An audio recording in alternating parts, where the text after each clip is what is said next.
My friend Sam asked me a great question the other day, which is, as he's starting in his woodworking, he's just getting his shop going, where does he go to get material? Because myself and other woodworkers that I know, we use home centers for some stuff, but we don't use them for a lot of our mainstream plywood and hardwood and that kind of stuff that we're getting. And today it's kind of gotten, for me, where it's something I don't really think about a lot because I'm just automatically ordering my material. But it is great advice I want to try to give to people who are just getting started. So here's the deal. Home centers do have some amount of material that you might be able to use for your woodworking projects. However, when we start to talk about especially hardwoods and softwoods that you want to incorporate into furniture and cabinet making products, we're really looking for a different type of material, a different quality of material.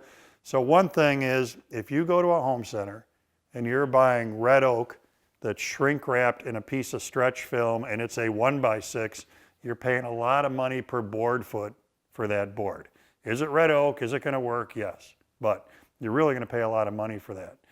What you really want to do as you get going with this hobby is you want to start looking for places that are hardwood suppliers. So I want to differentiate this from lumber yards. It's not the same thing. Got some great lumber yards in this area. They sell 2x4s and 2x6s and strand board, and you want to build a deck, go to the lumber yard.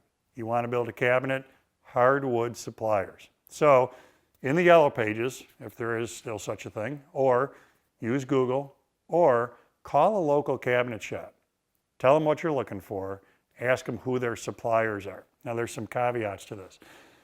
A hardwood supplier that's acclimated to selling to professional cabinet shops may not be set up to sell at the consumer level. What I mean by that is that if I call and order lumber, I might order 100 or 200 board feet at a time, go and get it, put it in my shop.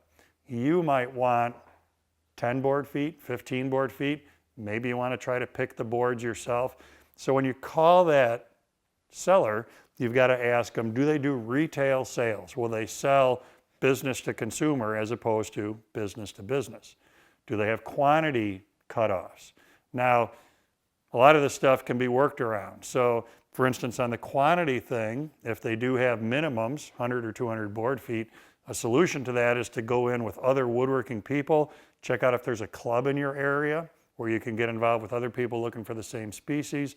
You can all roll your orders into one, and one, that's going to save you some money. The more you buy, the cheaper it gets. Two, it'll get you past that minimum order thing.